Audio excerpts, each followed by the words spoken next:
What's up, Tiger Gang? It's JT here. I am in my bathrobe, but I'm here. I made it.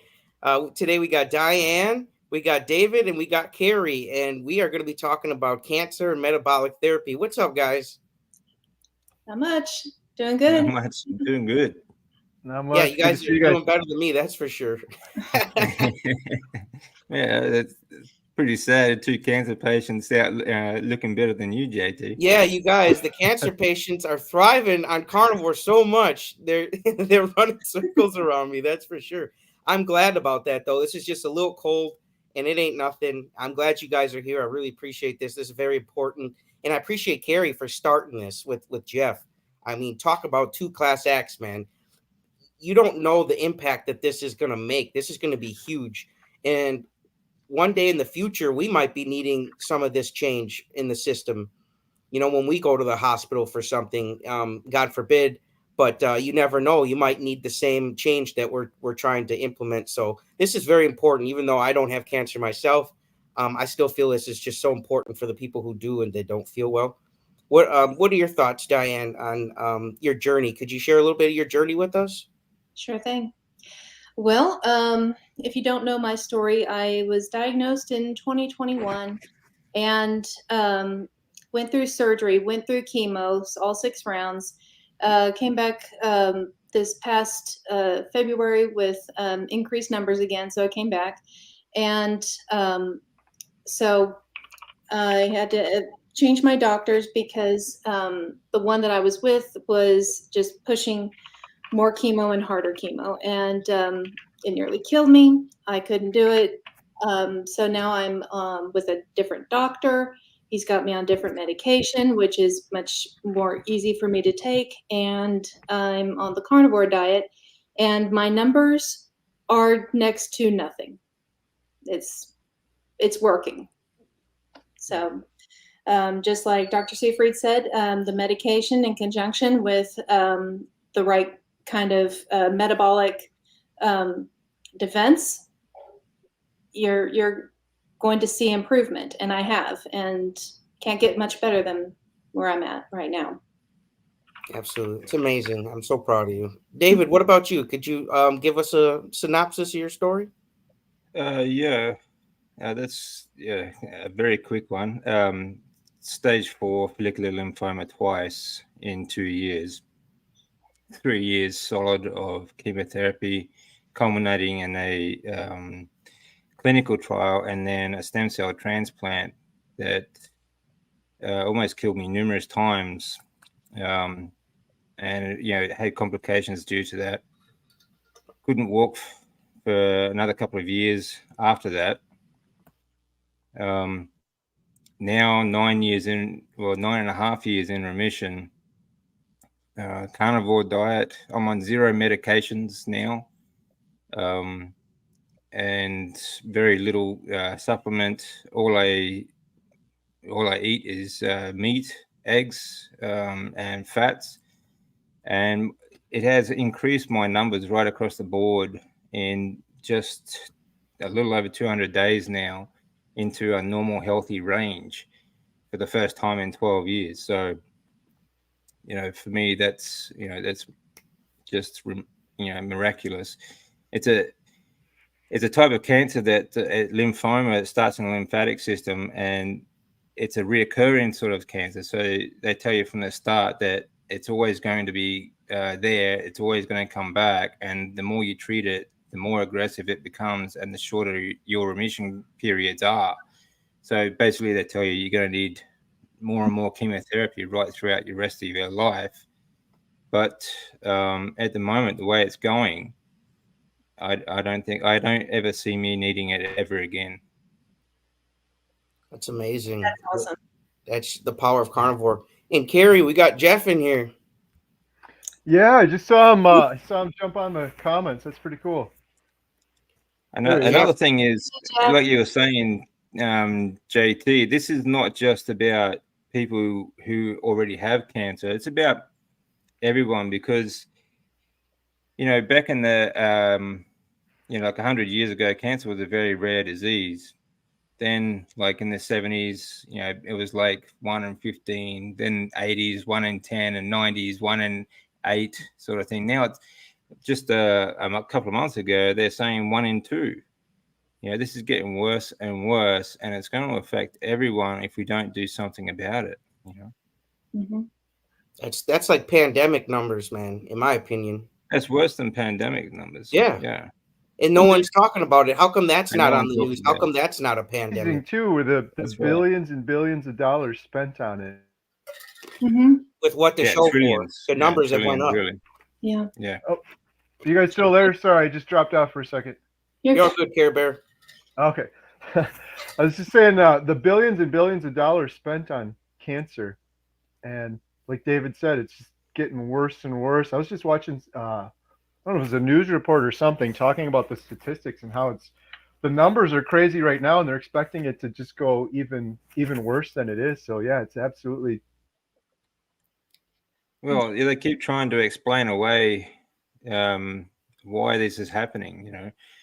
They keep telling us that we're winning the war on cancer, but year on year the percentage keeps rising. Mm-hmm. They say we're winning the war on drugs too, and you look at some videos on YouTube, like there's literally cities filled with people just like walking zombies. They're high and falling asleep while they're standing up. Like, I don't think we're improving anything because we're on such a bad diet in this country. That's right. Yeah, I mean, and look, I was talking about last time, JT. It's I don't know, correlation doesn't make causation, but the introduction of processed foods and these alternate sort of so-called vegetable oils that are actually machine oils in our food has at the same time risen the rates of cancer exponentially. It's just insane. The amount of processed food that people have in their diet as a standard is now a standard Western sort of style diet is nothing short of just crazy. Honestly. Mm-hmm.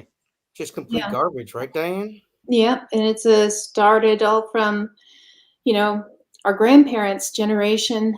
Unfortunately, is whenever it started after the war, and things started getting more and more artificial foods, and in the 80s, man, that was rampant. The fake cheese, the fat-free this and that. It was.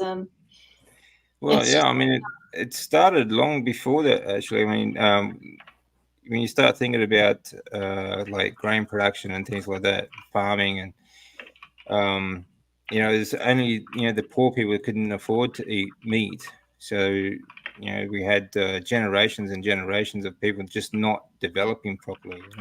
None of us are fully developed because of the diet that we've grown up on. I could have been a basketball player. Love you, Mom, but I could have been a basketball player. You never know, JT. You never know. Yeah. But they had the same problem. And plus the education system back then was just as corrupt. Things like these processed oils, these machine oils and things like that. That was like late 1800s. And then soy oil being one of the worst one back in 1908, I think it was, it started coming out.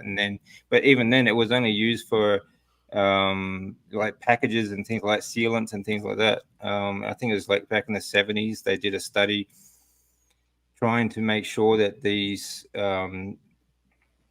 soy didn't flake off in the packaging because it was carrying food, to try and make sure it didn't get into the food production because of the carcinogenics that are in soy oils and soy proteins. But now, if you look at any processed food, and even minimalist processed foods such as beef jerky, they are enhanced with soy protein. And so-called health foods, everything's soy. Mm-hmm. It's insane. And like I said to JT, it's like, what world would you need to enhance animal proteins, like beef products or pork products with soy protein? So obviously they actually had to go out of their way to add this stuff to beef jerky and things like that. Now they're going out of way to literally. I mean, look at My son had some mini corn dogs. I looked on the back of the ingredients list. There had to be 300 different ingredients. And the more I Yeah. read, the more I got dizzy, and it just disgusted me. It's like we're putting all this stuff in our bodies, and Yeah. they make it so easy. It's all crammed into one little mini corn dog. It's like Yeah. what is all this stuff, you know? And now our bodies, unlike a couple hundred years ago, have to get used to all this crap in the food if you're eating it, and you're going to Yeah. have all these different reactions. You know, it's the law of cause and effect. So if you put Yeah. something that's got 300 ingredients in your body, you're going to have 300 different reactions going on at once. I'm sure you're not going to feel good at I think all. another good question is, why is a product that has 300 different ingredients cheaper than something that only has one ingredient? Good question. Absolutely. It took more to make. It took thought, man. Like it's just cow, It you takes a just cut them lot up, of you know, but production. the corn dog, man, they really put thought into that junk. That's right. It takes a lot of production, to get that many ingredients into a product. So Yeah. why So is that how cheaper than a quality steak? is that stuff that they're putting in there? How good is the quality of it if it's that cheap to manufacture? Yeah, that's right. It's terrible, yeah. And we wonder why kids aren't fully developed anymore. I mean, I have my son on a carnivore diet now, and I want him to be as big, as strong as he can be. Like Yeah. Dr. Chafee was saying with Carrie, he's going to be a little superhero coming out of the Matrix pretty soon, and we can do that with all our kids. You've Yeah. got a chance now, man. You've got a little kid, and mine are in middle school. It's going to be harder. Yeah. Well, you still got a chance. Jeff's kids, oh my goodness, they're amazing. Jeff was telling me his older son Peter. I spent 5 days with him now, so I got to know him closer. But his older son Peter's 15, and I think he's 6'1", and he is just tearing it, and he's still growing at 15. But he's just tearing up the competition when he's playing soccer and basketball and hockey. Kid plays like every sport. I said to Jeff, I was like, "Do you feel a little bit guilty because he's carnivore and he's basically beating up all of the herbivores out there?" And Jeff's like, "No, not really, not yet." But Yeah. he's still Why should we feel growing, and guilty? right, yeah. Well, I was kind of joking about it, but yeah, he's just totally tearing up the competition and still growing. And it's going to be amazing when you see him because, yeah, like even Dr. Chafee said, Dr. Chafee's been doing this for 5 or 10 years. He did it for a couple years, stopped. But if Chafee was doing this since he was a child, I mean, could you imagine? I can't even imagine it. But hopefully, more He people looked like start the Hulk. going that run. Yeah, literal But it superhero. doesn't matter where you are at in your life. It's going to benefit you in ways that you just can't imagine. Like I was basically spent 5.5 years in bed. It took me years later before I got into the gym. I'm killing it at the moment. Like I'm 50 years old, and nothing is stopping me. I don't. We're not going to have the growth, the benefits that kids had but we can still optimize ourselves as best we can. Yeah. Yeah, absolutely. Jeff is a testament to that too. Jeff's my age; he's 43. But one of the most remarkable things he said when we're filming him for the documentary was he's never felt better than he does now, and he's as old as he's ever been at 43. And he's got stage 4 cancer, and he just did chemo like a couple days before saying that statement. And he's not even exaggerating because I spent 5 days with him. Adam and I could barely keep up with him. So it's like carnivore for cancer is one thing, but it's just a testimony just for anyone. Yeah. Pretty amazing. Yeah. My father, I took a video of him. I had to the other day. My mom was getting work done on her horse's arena. And so my husband and my dad are out there shoveling, moving rocks, moving railroad ties. And this is my dad. He's in his 70s, and he was suffering from prostate cancer. And I was worried about his health. I was worried that he was going to die. And he bounced back as soon as he was done with his treatments and started carnivore. He bounced back. He's healthier than I've seen him in a long time. And he's out there working, and he's perfectly fine. He was out there working today, as a matter of fact. How old is your dad? My dad is born in 52, so he's in his 70s, early 70s. So Wow. yeah. My gramps is 93. He's had cancer before, colon cancer and one other type of cancer, but he's 93 and he's on keto and he's just killing it. Excellent. That's awesome. Mhm. I, Yeah. I Have him love over every weekend. He's a ball of energy at 93. your videos with your grandpa are always fun watching JT. I love hearing those comments. I get so many on my channel because one of the first people I had on was Carnivore Ron, and he's an older gentleman, I guess. He's not old by any means, but I got so many comments after that from people 60s, 70s, and 80s just thriving on carnivore. It's so cool to hear that. Give them food with it. Well, just a healthy, clean diet too. You know that I recently just came back from Japan, and yeah, because I just wanted to tell people this BS about blue zones. You know, Japan loves meat. Um, and you know, my father-in-law is 71. Every morning, he does from 5:30 to 7:30. He does a fast-paced walk around the city, and then he goes to the park and he exercises with a whole group of other people that they do every morning. You know, and it doesn't matter what season, like even in snow, it doesn't matter. They still do it. It's amazing, you know. And like we went for a walk with myself and my wife went with him one morning, and it was difficult to keep up with him. My wife actually had to run to keep up with him at times. You know, it's impressive. You know, they eat a lot of meat. Every meal is meat based. He still has his vegetables and rice. But rice, his sister grows, and most of the vegetables he eats, he grows in his own garden as well. Yeah, then you know there's no pesticides and a bunch of junk on it at least. Yeah, yeah. Yeah, we got a question here. Could someone read that for me? I'm a little far away from my Sure, computer. I got you. Has anyone noticed the conflicting messages we're getting from ads on carnivore channels? Breakfast cereals, sugary drinks, fast food, even vegan and vegetarian options. Mm-hmm. Yeah, I think I've seen maybe a little bit more of that. Lots of fast food stuff, and I don't know. It seems like I'm seeing more too of people like having lots of cheat days or dropping off a carnivore and trying this and going off plan. So I think I've seen a little bit more. What about you, Diane or David? Well, from what I've noticed, if you click on any kind of uh, video that the topic is food, if you're talking about meat, YouTube's going to assume, because it's just a dumb machine, that you're interested in food. Let's show you ads about food, and they're going to show you the bad junk, because there's Yeah, no well, no advertisements for ribeyes and yeah, that's true. I But love it. yeah, they're all part of the problem as well. I haven't actually seen a lot of that. Honestly, I don't really get to watch a lot of stuff, on YouTube and whatnot. I'm sort of busy doing other things, but yeah, I can see that happening quite a lot.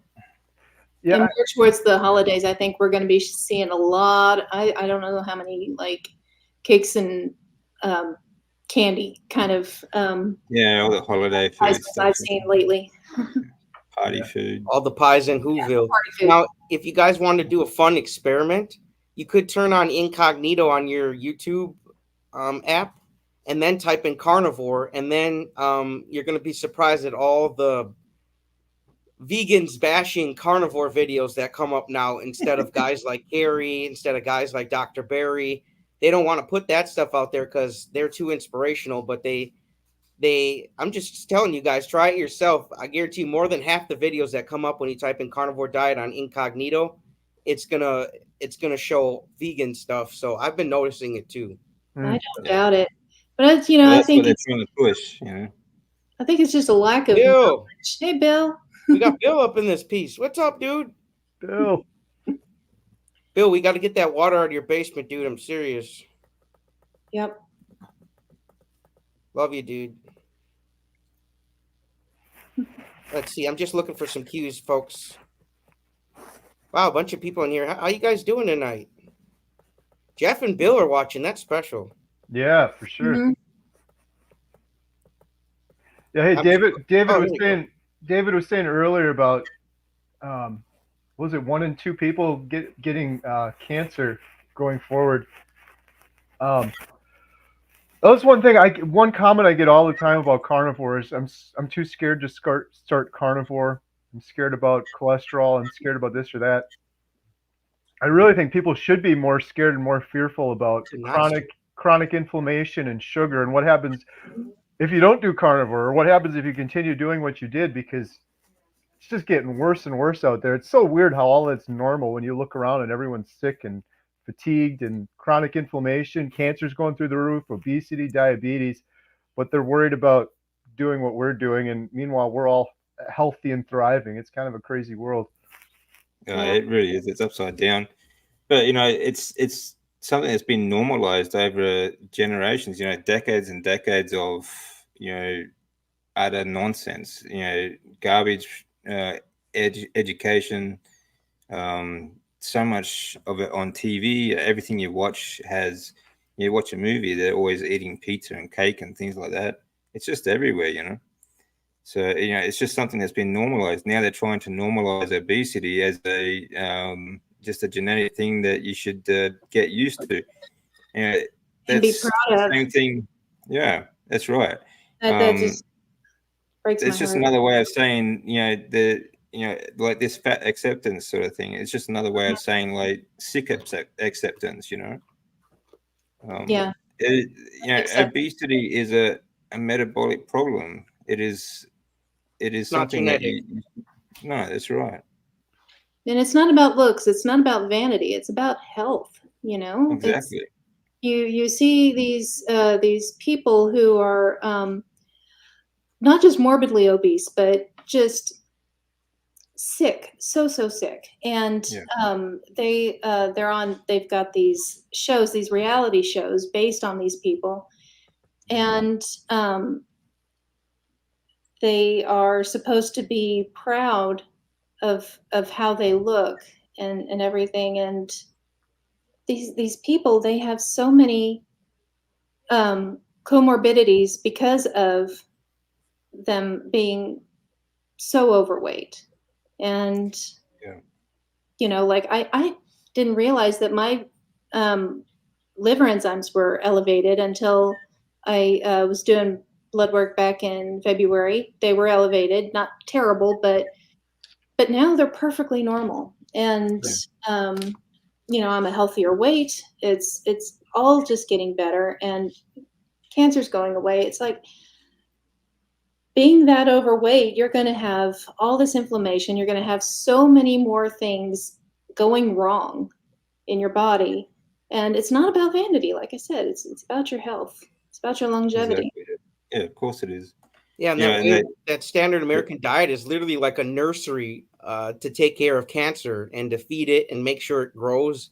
It's terrible, all the sugar and what it's doing. Yeah. That's So right. we got a question from Jasmine real quick, David. Is that okay? All right, yeah, right. You want to take this one, David?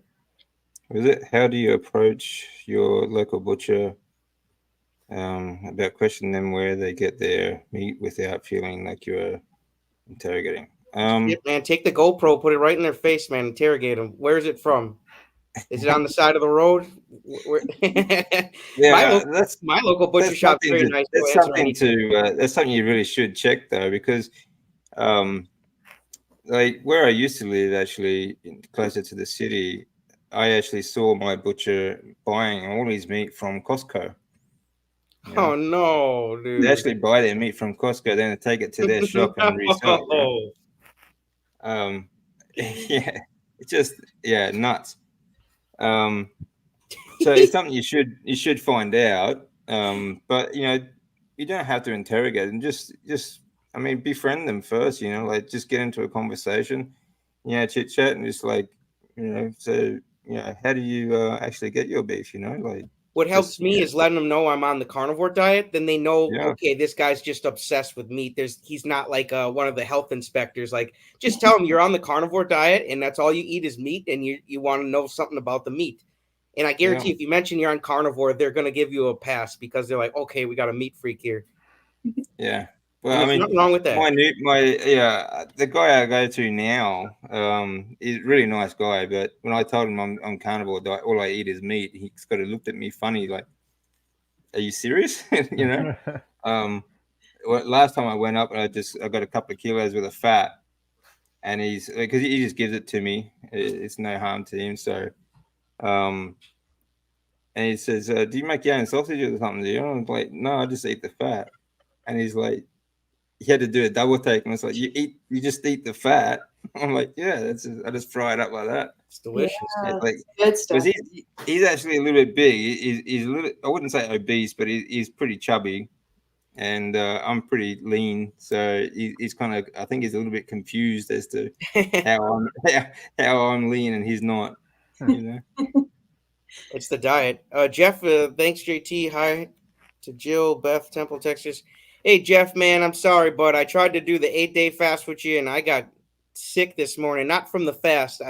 My wife and son have been sick all week, so I just want to let you know I had to tap out, man. You are a true superhero, dude.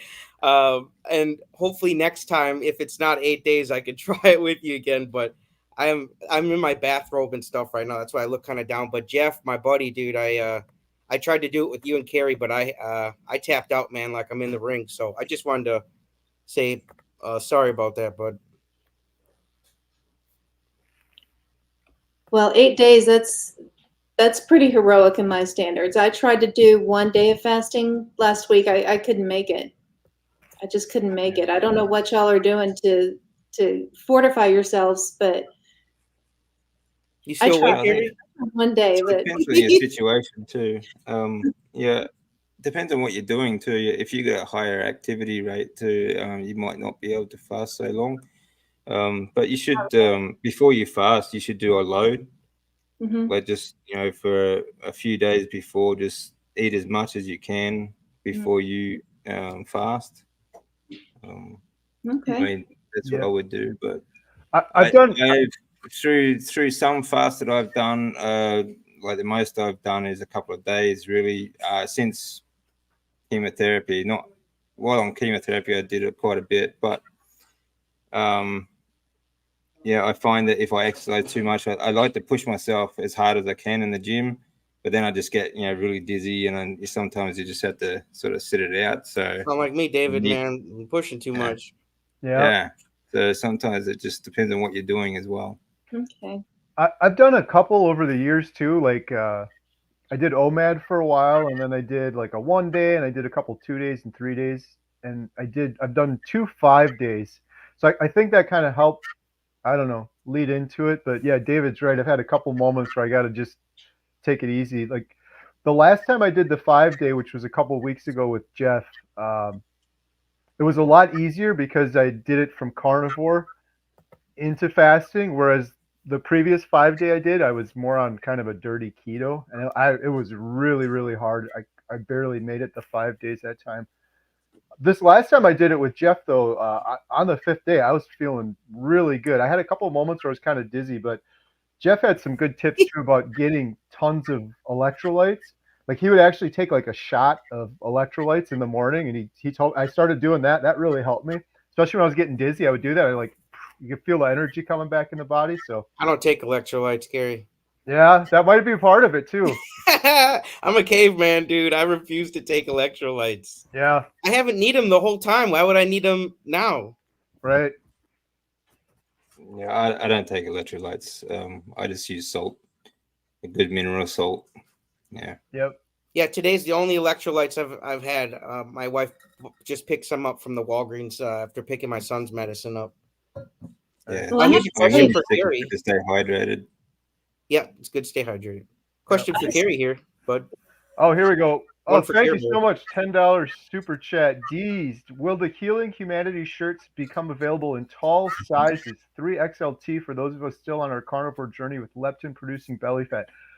Let me look into that. We just use this third-party site Spreadshirt, I think it's called. So if they offer that size, we should be able to get it for you, no problem. I'll double check on that one.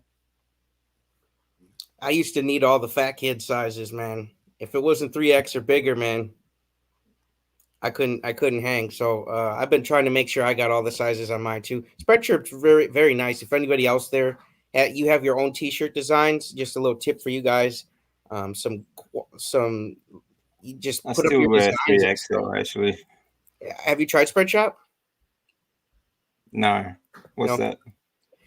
Yeah, you just upload your design and then choose what type of products you want it on, whether it's like tote bags, hats, Oh, okay. water cans, t-shirts, hoodies, baby bibs, and then Oh, whatever okay. they order, they print it on that and ship to the customer, so you don't have to buy all this stuff and have a million different things laying around your house for Oh, that's good. inventory. Hmm. Yeah, I'm fine. One hope for all. I'm fine. I'm just sick today, but I didn't want to let these guys down and not do the stream. So, when you're passionate about something, you make it happen. Yes. Okay. Here. Just looking for cues, guys. If you ain't got a cue, it ain't getting showed. How many individuals with blood cancer do you come across reverse their cancer diagnosis with carnivore way of eating? Well, Have you I met am any doing new it. ones, David? Yeah. No, I mean, honestly, people around me don't even know that I'm sick, or that I have cancer. I don't tell anyone that I go to the gym with or anything like that. The only people that know I'm sick, obviously, is my oncologist, my family. But I have been working on my oncologist, trying to get him on the carnivore. I'm not sure there's much he can do because he works in the hospital system, but I'm sort of working on that. But as far as other patients and stuff, I don't actually hang around other cancer patients. Yeah, you don't want to Um, catch it. no, I just Oh, it's the vibrations, the negativity. yeah, Like it's the some people mindset. don't go through it as Yeah, well as you two. yeah. It's the mindset, and so I mean that's why, and it's been so long since I on my journey. Really, that's why it took me a while to get on, start actually talking about it. But mindset wise, I pretty much keep to myself. I go to the gym and I make sure I get my stuff done. I try to focus on what I want to do. You know, I try not to think about the illness itself. Yeah, exactly. That's what I do too, pretty much. I don't really watch anybody else's stories that are suffering from cancer because I just feel like, unless I know them personally, there's nothing I can do really to help them except go down into their comments and who's going to be, oh, this crazy woman's telling me I need to be a carnivore, Yeah. You got to But focus on your own health, right, Diane? mhm.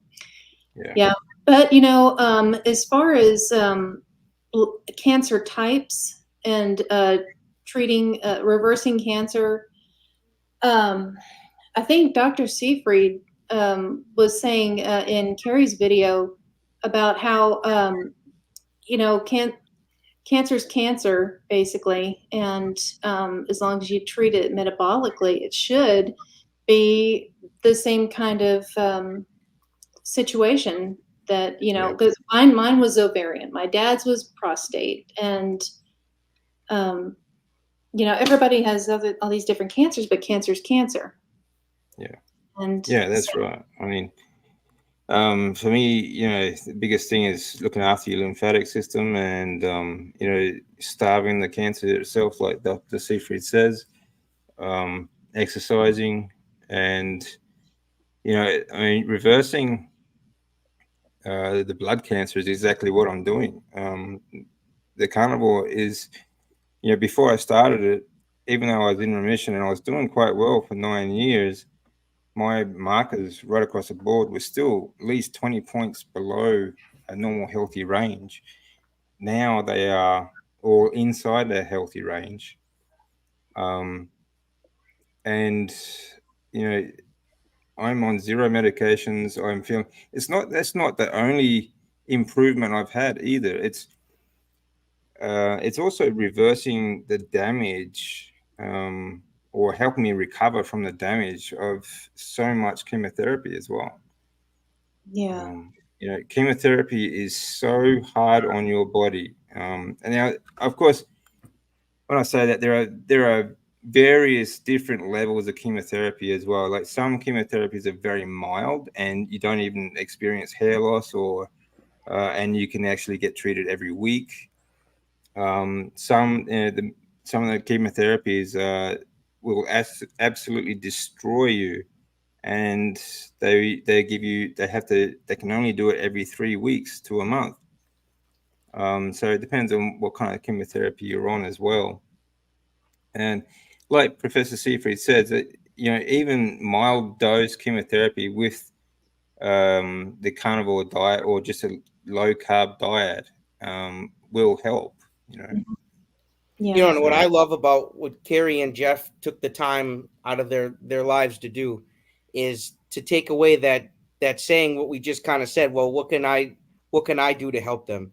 Well, thanks to those two guys, we actually have a way to help people still, even though we can't. I can't go to the treatments for them, but we can sign this petition. And shout out to everybody who signed the petition so far.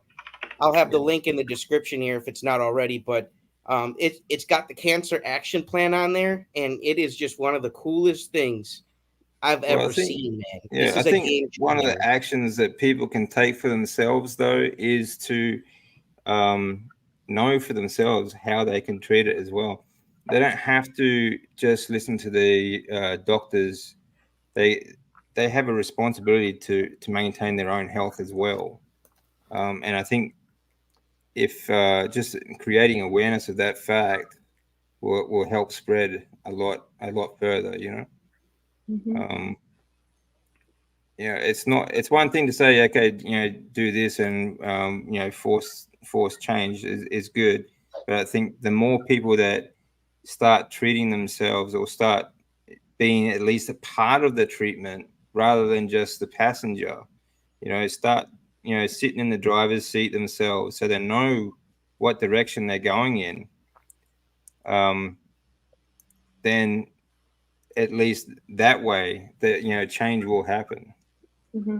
Yeah, that's one of the biggest things I've heard talking to a couple of people diagnosed with cancer that have had success is you got to take it into your own two hands. You got to do your own research. You can't just listen to the doctors and rely solely on what they say. You got to learn about your specific type of cancer and really take control of things.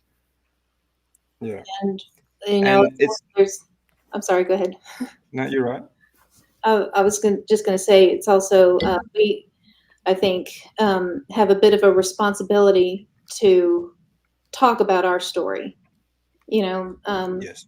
I'm not looking to gain a ton of followers or anything, but I want my story at least out there so that somebody else can, whoever's going through cancer in the future can look back and say, oh, well, this girl, she was able to help herself by doing this. So, maybe, It I certainly feel like does help.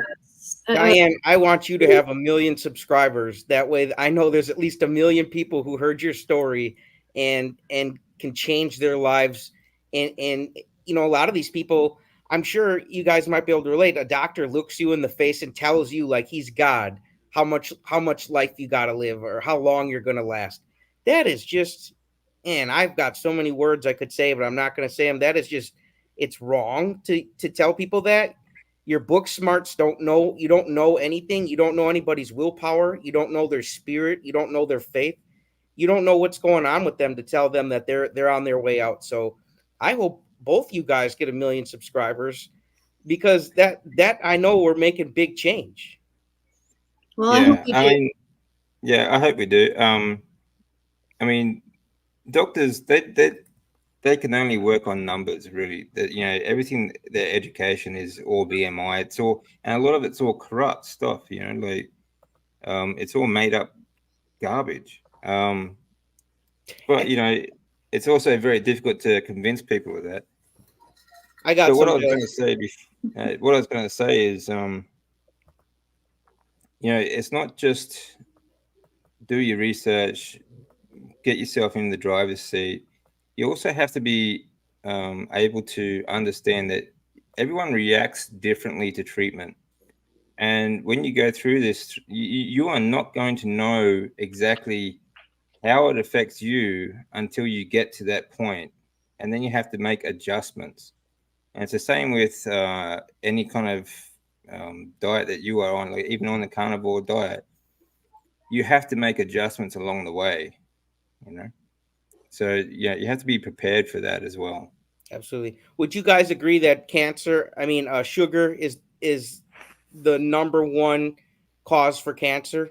Yeah, the number one. Not genetics, not none of that Well, crap, not luck, not fate. It's what we're eating, what we're putting in our bodies. And man, well, I'm I so would glad say, Jeff stood up and said that he caused his cancer, because that's what's going on. And I'm not like getting on him or nothing. I just think he's a very brave and honest person. And I think that statement is going to bring a lot of soberness to a lot of people and say, well, if I caused it, I can undo it. Hmm. Like just because you break something doesn't mean you can't fix something. Like you have the power. You got to empower yourself. That's step one of the action plan. Love it, yeah, dude. Yeah, yeah, yeah, I just sugar. want to say to people all the time is, yeah, you may feel like you're broken sometimes, but anything broken can be fixed. Um, Absolutely. I mean, cancer feeds on sugar. Right? Hmm. I would say it's one of the biggest causes. I would say the other biggest cause would be the all the so-called seed and vegetable oils, so fake vegetable oils that are in processed foods that are in just everything at the moment. That is, you see, the problem is your lymphatic system is designed to absorb vitamins and minerals through, from like water soluble and fat soluble vitamins and minerals, proteins, uh, and that lymph fluid carries your white cells, which develop into T cells later on. Now, it doesn't it doesn't it doesn't differentiate between fats. So, if you feed it a poisonous machine oil like vegetable oils, you're going to poison your lymphatic system, which is going to cause mitochondrial damage. Okay, so you get diseases and things like that. So, um, yeah, sugar's a big problem, but like these oils, they're toxic. You know, Hmm. Plants are trying to kill us, like Chafee says, man. yeah. Those seed oils too. I've been hearing more and more how long those stay in your body. Sometimes some of those oils stay in your body for like years. I've been Six hearing. years I had on Dr. Lisa Wiedemann the other week, and she said it takes 6 to 6.5 years for it to get out of your body. And That's I insane. definitely had seed oils before I started carnivore, so I'm gonna have seed We all oils in me did. for like the So, next 5 years, guys. Well, yeah. like David said too, it's crazy. Well, you go to the grocery store now. I think the average grocery store has like 46,000 products. Almost every one of them has sugar, and now seed oils too. If you look at all these ingredients, they all have seed oils and sugar. It's almost becoming as ubiquitous as sugar is. The seed oils are. Hmm. If you go to the cooking aisle, So Gary, I, you're only going to see corn and that type of oil. You're not going to see any pig lard. At least in the Piggly Wiggly by me, there's no pig lard. There's no beef tallow being offered. It's just all oils.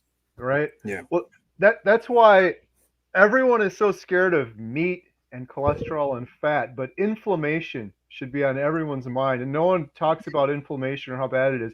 That's basically what I took away from interviewing Professor Seifried. It's like chronic inflammation, whether it's from sugar or seed oils or these other toxins, it's chronic inflammation. And eventually you get it for long enough, it leads to cancer. But all of these other things we're talking about for the Healing Humanity documentary is heart disease and diabetes and strokes and all these issues. A lot of it comes down to inflammation. You do it long enough, you can end up with cancer too. Hmm. Yeah, that's right. I mean, it's another problem associated with this sort of stuff is intramuscular adipose tissue, which is fat in your muscle cells. That sort of gives you that wagyu sort of marbled meat look in your muscles. that also causes inflammation and lowers your insulin resistance. So, and there are things that help fight these sort of things are resistance training. That actually increases insulin resistance and increases, obviously, when that adipose tissue is in that muscle cells, it starts deteriorating the muscles and the connective tissue as well. So you get weaker, you get injuries and things like that as well. So it's not just, it's what they call this sarcopenic obesity, right? So it's not just that, fat and the visceral fat, and it's also intramuscular sort of stuff. And it's a lifestyle change that a lot of people need. Add things like resistance training to help with these problems. And we've all been sort of conditioned to resist a healthy lifestyle change and just look for the magic pill that's going to fix it all, Mm-hmm. And these pills, they're like a crutch, when you start taking all these drugs to try and make yourself feel healthier, you got to take another one to take care of the side effects. It's like these damn mobility scooters. I hate these damn things.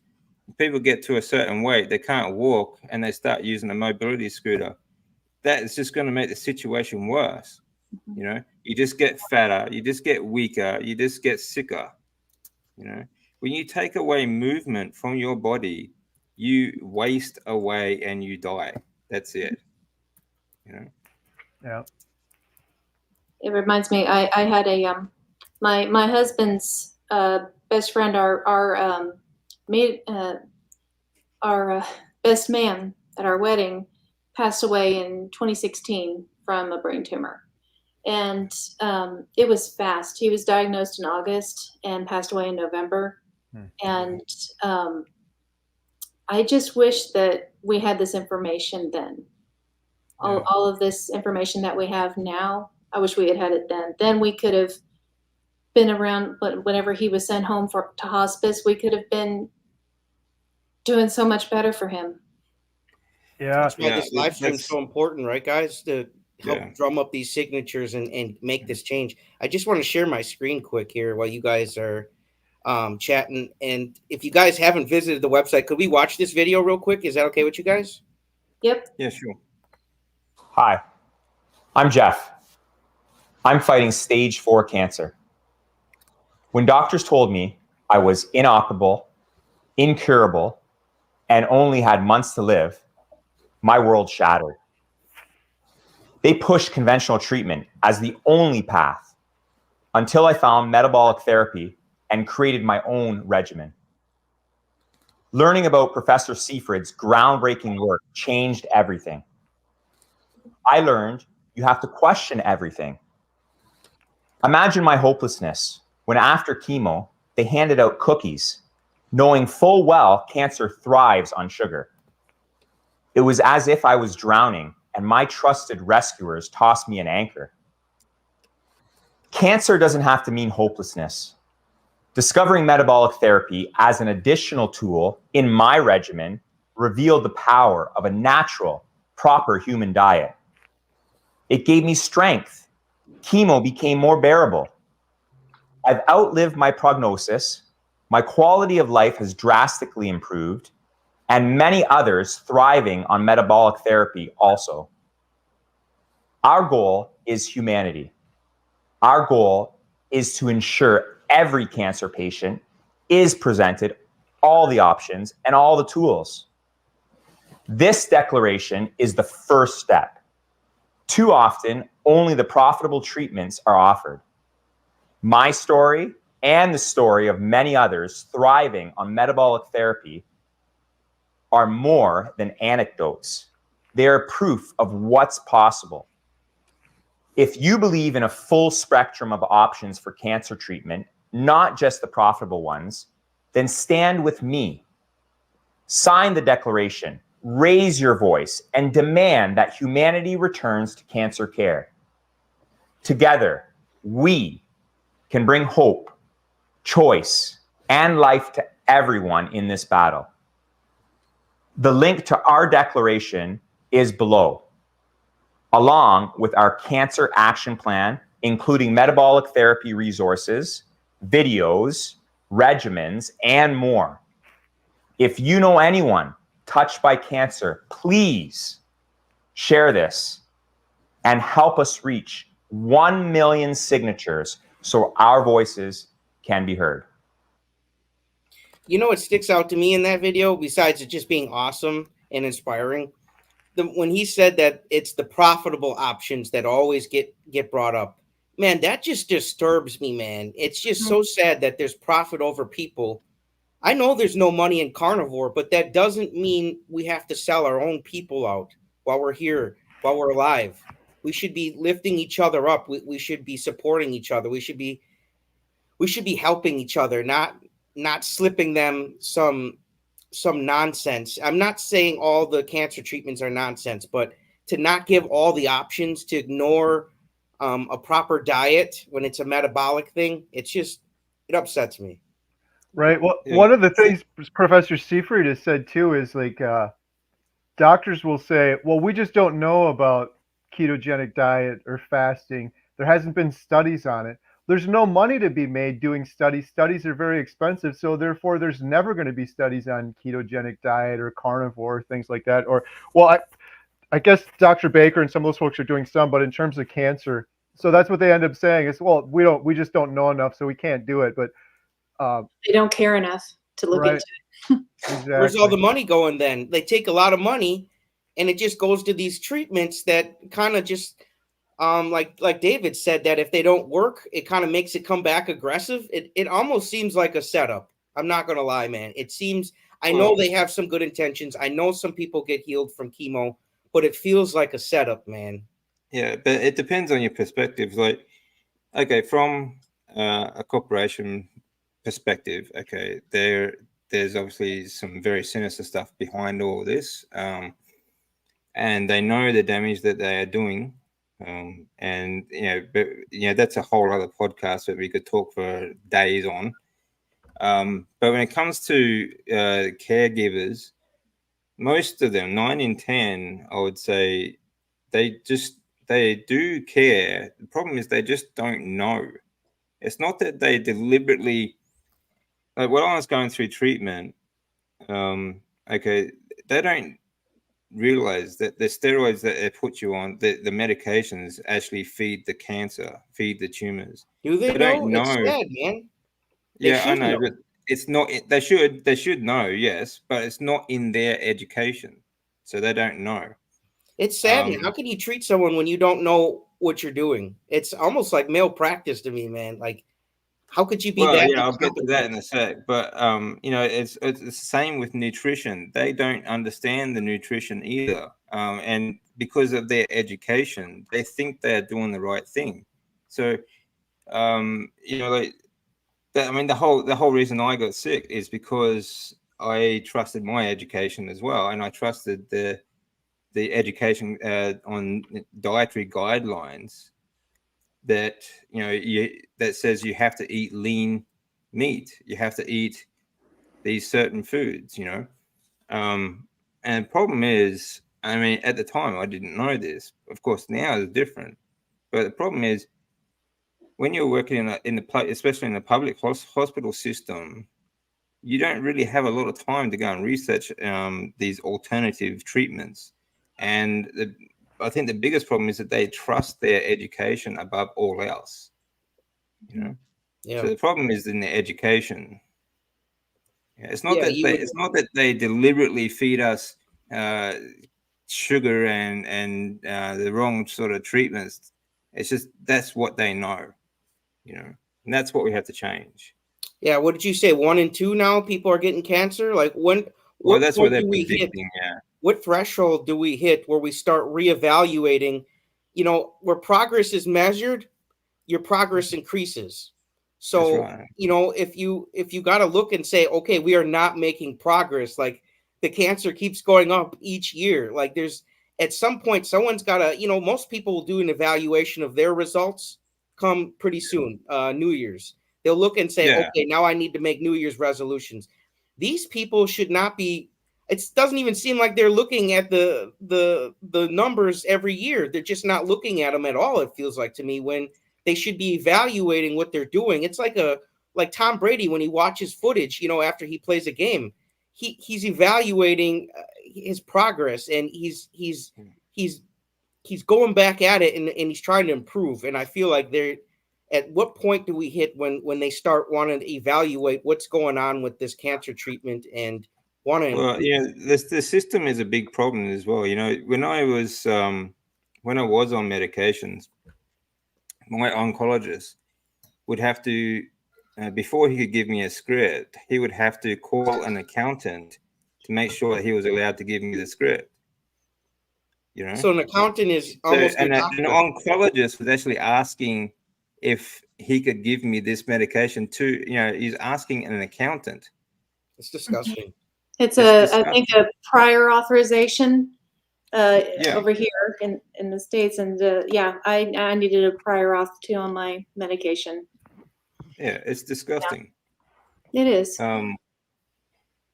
Now, that's not to say that the medication would have done anything, but the fact that the system is set up that way is just wrong. It should not come down to administrators and accountants keeping track of how much these medications are going to cost, sort of thing. No, it should be tailored to the individual. What's going to work for them? What can they do? What can't they do? What do they feel comfortable with? That's why I love this cancer action plan to start. The option should be there, and they should tell people about this, even if the person doesn't choose to do it. The option should be there. Yeah. Thank you, Jill. Well, hopefully we can get people to, help prevent anyone actually having to go through the treatments. If we can just get people healthy before they get sick, that would be a great goal, because that's how we fight back. We stay healthy, we get stronger and optimize ourselves. We don't have to put up with the medical system then. We become independent. Absolutely. When you are on a heap of medications, you are dependent on the pharmaceutical industry. When you are healthy, when you are drug free, medication free, you are independent and you can live your life again. Yep, that's true. Freedom is to have the power to be empowered by yourself, right, Gary? Yeah, absolutely. Yeah. Responsibility creates freedom. It does. Thank you, Jeff, for the advice. I'm gonna take a picture of that. That way, I got it. I just took my D3. Really? Are you still awake, Gary? I'm still here. Yeah. I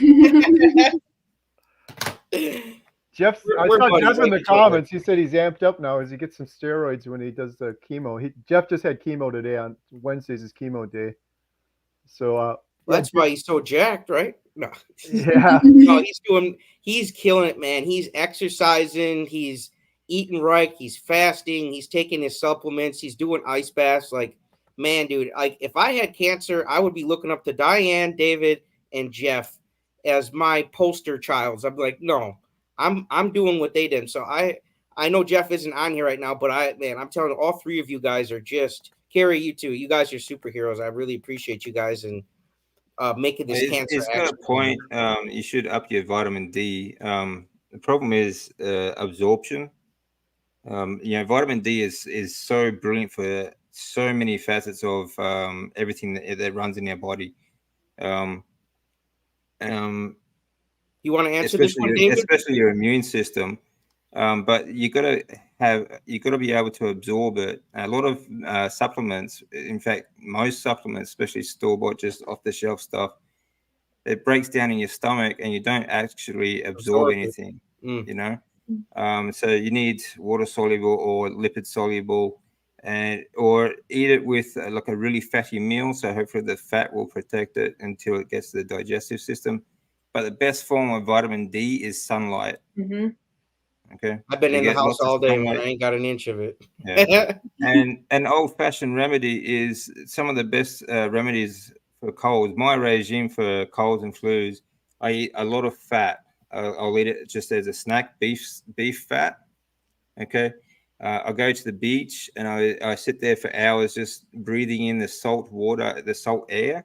Okay, the salt clears up the esophageal mucus, okay, that you get in your esophagus, okay, and your sinuses, right? And it gets rid of it. You know, up your salt intake, stay hydrated, okay, eat lots of fat, and you know, absorb the vitamin D from the sun while you're there. Absolutely. Yeah. Here's a question you guys want to tackle. This one, Diane, what are you having for Thanksgiving? What's on the menu, girl? Okay, well, I'm sorry, by the way. My video is very splotchy right now, and I thought you were really just still. I was like, wow, I she's just yeah. quiet. I don't know what to do to fix this. Sorry, guys. You're all good. We can hear you. So yeah, tonight my husband is firing up the smoker, and we're putting on brisket and Let's ribs, go. and then we're going to my brother-in-law's house. We're handing over the reins tomorrow. We've hosted in the past, and so they offered. We're like, absolutely, go ahead. And so they're going to take care of the turkey and all of their stuff, and then my sister bought me a carnivore. Well, I'm going to use air quotes. You can't see me right now. I'm using air quotes. I'll do them for you. Yeah, thank you. The carnivore cookbook, and so It's more like a keto cookbook, right? exactly, yes. I think I was talking to you about that. The Mhm. cheesecake thing. There's a cheesecake recipe in there, and I would say it's a keto It's dangerous. cheesecake. And so my family and I were allowing ourselves this this version of cheesecake, and which is mostly just eggs and cream cheese. And so, but that's the only little, I guess you could call it a cheat.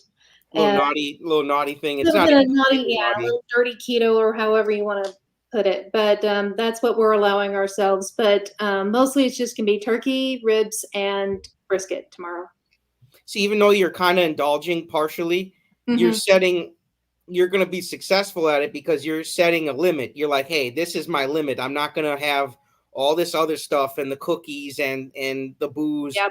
I'm going to have this carnivore cheesecake and you guys can kiss my ass. Exactly.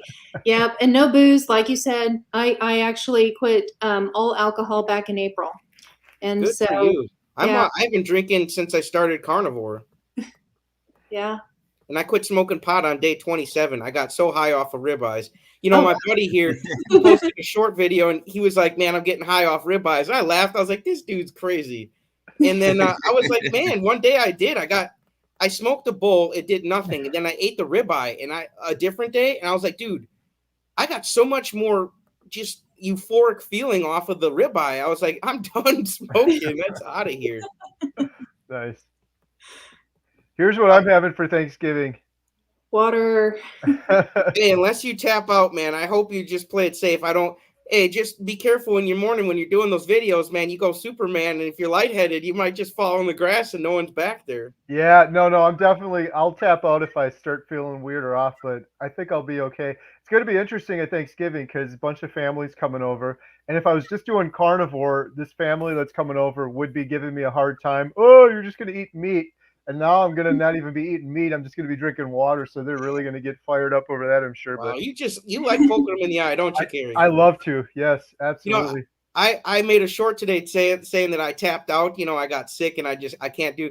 Man, they were calling me weak and a quitter and all sorts of stuff. I was like, whatever, you guys. I'm freaking sick, man. Right. Exactly. They'd be doing the exact same thing. Exactly. And what did you do? 2 days? Almost 3? 58 hours. That's a lot. That's a long time, especially that was your first fast, right?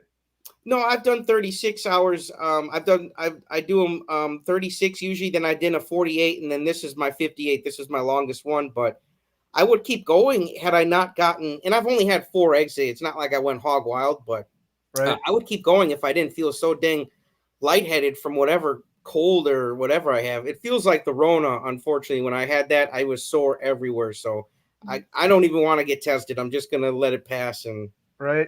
Hey, JT, David, in terms of someone said in the comments too, I'm going to ruffle some feathers for the family.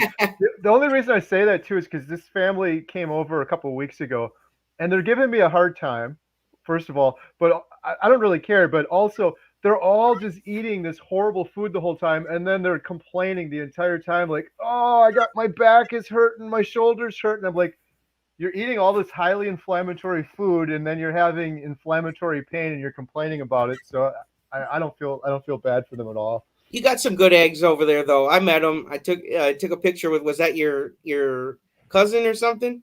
Yeah, I think so. Yep. So they're good eggs. David, what's on the menu for you for Thanksgiving? We haven't heard you yet. But we don't have Thanksgiving in Australia, mate. Oh man, I know you told me that already. I just can't get used to it, man. What next? They Yeah. can take away Christmas? Yeah, Christmas, but we just it's usually just me and my wife for Christmas, so it'd be the same food. I'd just be eating steak. Let's go. When it comes to these holidays and things like that, I mean, it depends on how serious you are about the carnivore diet and what situation you're in. I really don't think you have to worry too much. It's not going to kill you to have a day of fun with your family. But having said that, if you are sick or you're gonna have long lasting, you're gonna have the next few days, you're gonna feel a bit off. So really, is it a treat or is it cheating if you indulge in that stuff? It's not really a treat if it makes you sick, is it? Right. No, I don't. That ain't no treat for me, man. I'd rather have the trick, in my opinion. You guys got. I want to respect you guys' time. Do you have time for another question? Sure. Yeah. Who wants to tackle this one? One hope for all. I think this is your subscriber, Carrie. Sandra, hey, what about ivermectin? Have you heard, or anyone on the panel or viewers heard of ivermectin for treatment of cancer? It's been said that cancer started from the waste of parasites and worms. I've heard a little bit about this, and I wanted to ask Professor Seyfried, but we ran out of time. Well, so I don't know. Maybe David knows more. Yeah, actually, that's stuff I found years and years ago. Actually, ivermectin, HCQ, they've been using in trials for all different types of cancer because they are award-winning antivirals. Okay, they are actually on the WHO list of essential medications, and they've been used for many decades actually. And in 2015, I think it was, ivermectin won the Nobel Prize for its multiple uses. There are many trials that it has been used that we just haven't heard of. But if you go to the NIH website, there are plenty of these trials that you can read about. Actually, I posted some of those in the Carnivore Committee the other day. So, yeah, I mean, these antivirals help because you can absorb them into your lymphatic system. Your lymphatic system is also responsible for collecting and disposing of waste. It's also known as your, it's kind of nicknamed the sewer system of the body. It collects waste at a cellular level and takes it away. If for some reason that your lymphatic system is not operating for, or just doesn't have the proper nutrition, it's just going to keep replacing that waste with more poison, like seed oils and things like that. So then you get a problem. As far as the ivermectin, like killing the parasites and things like that, these are sort of down the line of poor nutrition as well.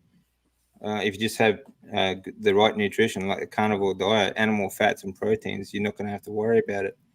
But if you are in that situation, I am sure that obviously it would help. But that's just from the studies that I've read from the NIH website and other stuff. So, you have to talk to, I'm not sure. I actually did email these to Dr. Chavia. He hadn't heard of them himself. But, maybe Professor Seyfried has. I'm not sure. I didn't actually talk to him about that last time I spoke to him, but maybe next time I will. Book them again. Yep, let's go. Now, I'd feel like if I was doing everybody a disservice if we didn't talk about healing humanity. I mean, this is going to be the next biggest documentary to hit the states and hit everywhere. Carrie, what are the plans, bud? You've interviewed Bill, you've interviewed Maggie, you've interviewed Jeff. Could you? Is there any juice you could give us to put on this dry turkey? Some gravy on the turkey. Yeah, let's go. Yeah, well, our next step is we're putting all of the footage we have together into what's called the torch or prototype, or simplified as a pre-trailer trailer. It's like a 6-minute version of what we have so far for the documentary that we're going to then pitch to some studios, and the first one being Angel Studios. So that's what we're working on next. However, we want to film one more doctor in the meantime. Dr. Barry, we're talking to, trying to schedule to get out there to film him so we could have that as part of the prototype sort of. I forgot Dr. Hampton. Sorry, buddy. I'm sorry I forgot Dr. Hampton. Oh yeah, we got some amazing.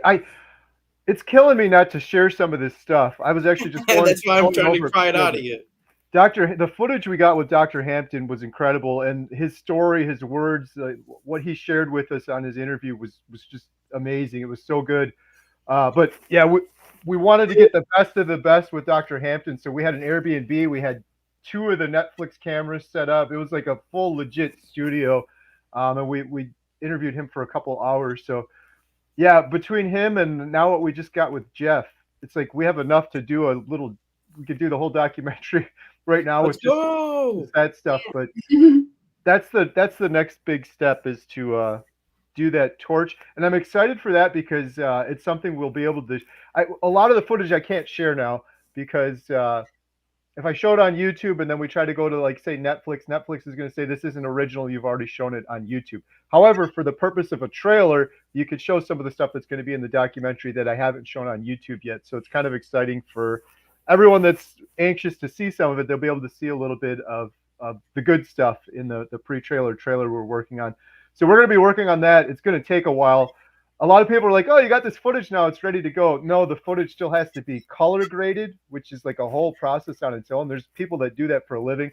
The sound has to be tweaked and edited. And then, of course, the whole thing has to be edited together into a cohesive and interesting trailer. So that's what we're working on over the next couple of weeks, as well as hopefully getting out to film Dr. Barry. Will you be filming any footage for follow-ups? Like follows up on Bill and Jeff and everybody, like a year that out? Should be like at the end of the documentary where it's like, where they do that with movies. They're like, so-and-so has now gone on to start a company, and then you're right. like, oh, okay, everything's turning out good. Yeah. Well, Diane, good question. Absolutely. In fact, Bill, we were going to just film Bill at the beginning and then at the end of his journey, but I want to film him in the middle as well, like around 6 months. So I was already talking to Bill about that, and going out there in wintertime in Alaska, because I was out there in summer before, and winter in Alaska, it can be depressing, especially if you're just stuck in the house. So to gather some of that. So we're planning on doing that. So 2 more trips for Bill. And then, yeah, for Jeff, again, Adam and I were just talking. We'd love to do, I wish we would have done this already, because when we filmed Dr. Hampton, we did the big meetup in Chicago, which was just amazing. It was so much fun meeting all these other carnivores, and Dr. Hampton came out to it. I wish we would have done that with Jeff. There wasn't enough time. Like, we filmed Dr. Hampton in Chicago. Adam and I drove 7 hours to Canada and then filmed Jeff. We would like to get back. Adam, Carnivore Today. Yeah, shout out Adam. We'd love to go. We're planning, well, we haven't scheduled anything, but we're planning. We would like to go back by Jeff and do a meetup near him. We went out to Niagara Falls on the Canada side. It was just beautiful. And there's this big area. We went to this Brazilian steakhouse, which was amazing. But we're like, this area, it's kind of a little touristy area, but it's still really beautiful with Niagara Falls right there. It would be perfect for a meetup. So we're thinking about doing that, and then filming Jeff again as well. And then Maggie too. I was just talking to her yesterday. She's like, Carrie, you got to come down to Colombia. And I was like, that would be a lot more fun than freezing cold Canada. Like, because she just made it down to Colombia. If people don't know that, she has her place in Canada, her ranch, and she has one that her and her husband just purchased, I think, a year ago in Colombia. It's like a coffee farm. They farm coffee beans.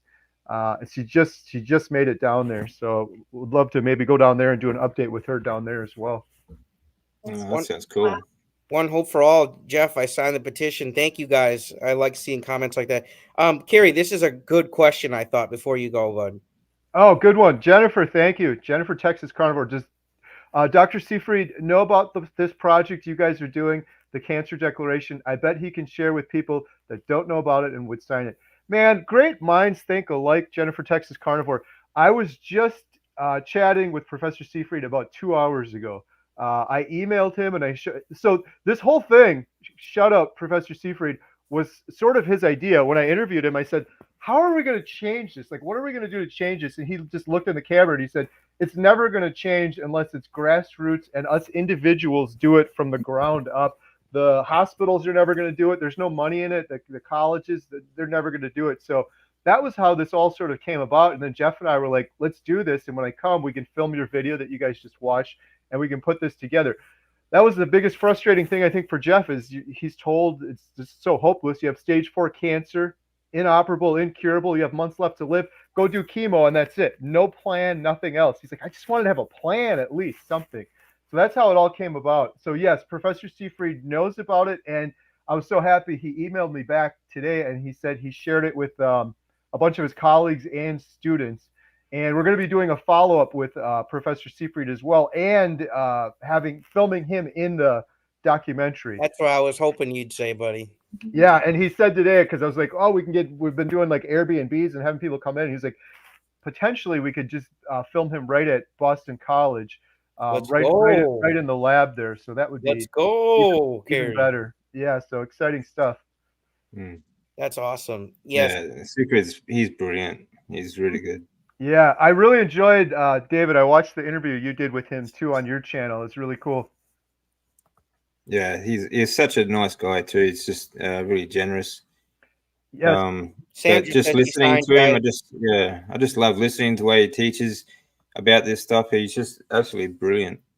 Yeah, and you could tell by just talking to him, he's so passionate and fired up, and his heart's in the right place. You know, some people have other motives and biases and things like that, and he's just genuinely wants to help people and get this word out. I could sense the frustration in him too. Like, listen, I've been talking about metabolic therapy for years and years and years now, and it's shocking that this is news to so many people. Jeff was talking about, I think, was it Jeff, saying that he asked his oncologist if he knows Professor Seafried, and the guy didn't even know who he was. It's like craziness. Yeah, it's crazy. I do like this mindset that Jennifer's got, that there can be carnivore for companies with their employees at their highest working potential. I love that. We got to get them to see that, though. We got to get them to see that. Well, yeah, for some companies, I mean, there's a lot of, there's a lot of stuff behind all this, Yeah, one thing I'll be doing, Ashley, I mean, I love surprising my my oncologist. Like when I first met him, he gave me 2 months to live. There's no operation I can do for this. There's nothing, no cure, but I'm still going. So next time I see him, I'm going to give him a book, one of Professor Seafried's books. Give him that book, bro. Yeah. So. Tell him read up, man. Carrie, look into GCMAF. Do you know what that is? I think I've heard about that. It's a type of cancer treatment or immunotherapy or something, but I'm not that familiar with it. But I'll take a closer look or talk to Jeff about it. Round 34 today, Jeff. Wow.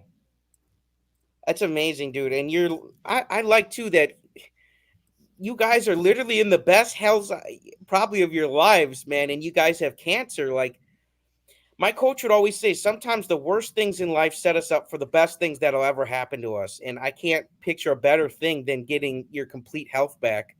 And not only getting that back, but just telling them, stuff it, man, if you think I'm not going to last. Right, Diane? Absolutely. Yeah. That's right. No, Jim, thank you, bud. Thank you, Jim. Appreciate it. Cool. I'm just checking. I think we're all to the bottom of the list, you guys. Carrie, thank you for dishing out some juice on healing humanity. I know it's a big thing on a lot of people's minds, and it's going to change so many lives. And part of that too, I love how you're incorporating this cancer action plan in the whole thing. Like, this whole project is just such a godsend. Okay, we got to get to this one here. Jill, thank you again. My 8-year-old is on ketovore. That's her preference. She prefers meat over everything else. That's awesome. You're helping people with other conditions too. I appreciate your stories. I hope the best for all of you. Thank you, Jill. Appreciate it. Good job. Yep, this is one of the last ones here. Oops, sorry about that. Just came to this channel, individual on panel with stage 4 cancer. Where is the cancer? I've been watching, listening Professor Seafried videos. I think that was for you, David. Okay. Okay, well, my cancer is follicular lymphoma. It's a type of cancer that's recurring. It's pretty much you have to deal with it the rest of your life, depending on how long you have it. I've been stage 4 twice, in 2012, and while still being treated, again in 2014. I am in remission now, complete remission.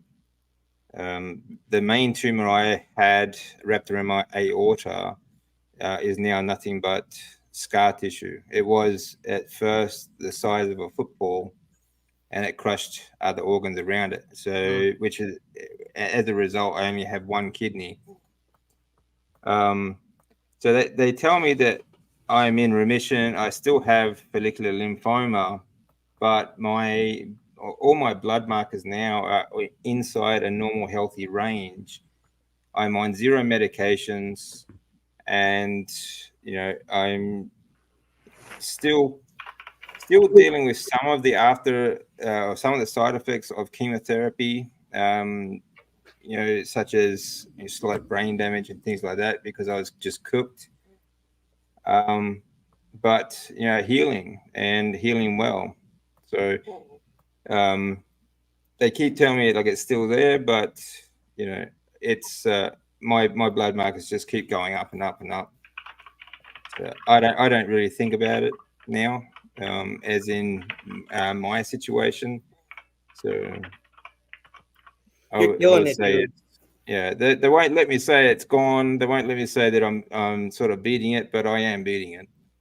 Yeah. I mean, how long do you have to be going now for them to say, oh, I think I mean, 99 and they're like, yeah, you haven't beat it yet. Come on, man. Give me a break, dude. I think I'd have to live to 150 and die of a heart attack, and they might say, okay, I have cured it. Right. But you see, the thing is, if I get to the point where I can say I've cured my follicular lymphoma, I'll be the first one in history for this disease. Let's do it. There's never been, and no one's ever survived this particular lymphoma, because it does keep coming back. Some people have a long remission period.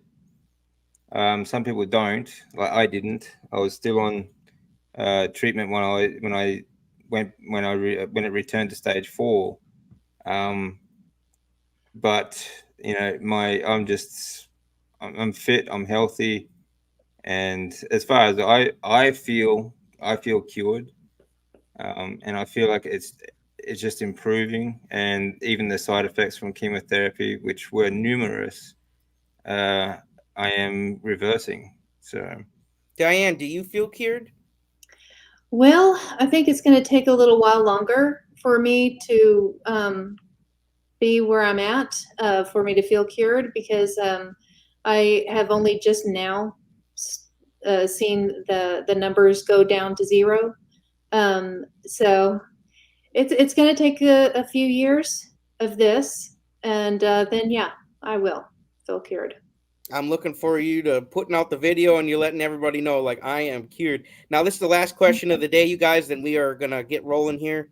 Who wants to take this one? Diane, do you want to read this one? I can't see it. You'll have to read it to me. Oh, okay. How do you share with someone who has cancer about carnivore fasting? YouTube channels like yours for healing. I don't want to overstep, but I believe it's so healing. I would share the video in a text message and just say, love you, thought you'd be interested in this. Mm-hmm. I mean, what's offensive about that, Yeah. Well, a personal experience. I ran into a coworker who had just come back from being off of work since January, trying to treat her cancer, and she was gone for so long, and she just came back to work and didn't hardly recognize her. But we gave each other a hug. We both knew what we both have been going through, and so we felt a kinship there. And I felt safe enough to say, "Hey, you know what? I think I think you should look up Dr. Shafee and Dr. Seafried and Dr. Kiltz, and I want, let me write down their YouTube." And I gave her yours, Carrie. And I said, you really should watch some of these videos and see what you think about it. I think maybe a little bit of familiarity with the person before you go up and say, hey, you should change your diet, you know.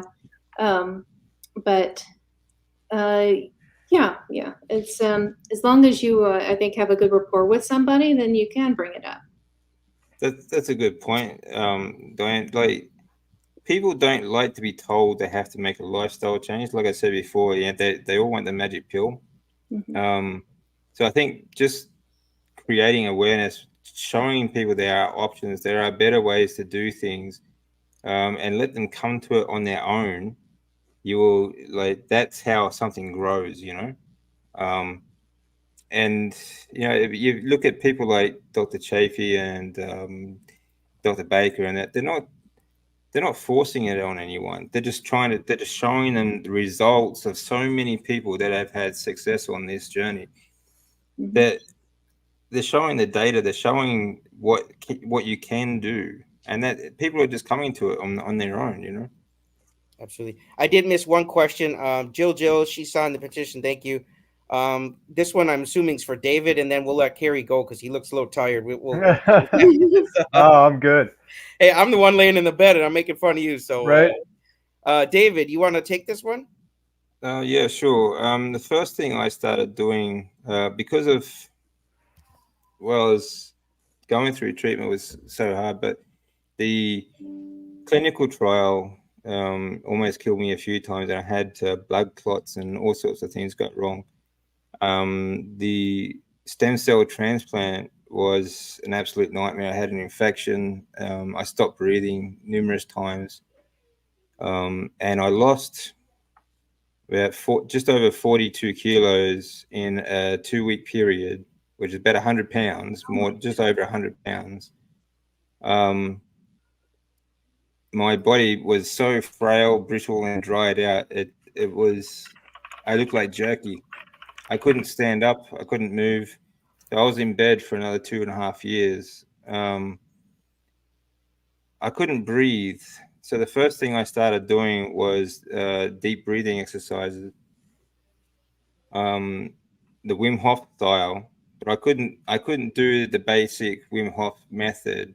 So I had to break it down. I broke it down to about half of their basic level, so that way it was something I could do, and then I progressed from there. I just had to rearrange things a little bit. I didn't do the same breathing, but I did something close to it.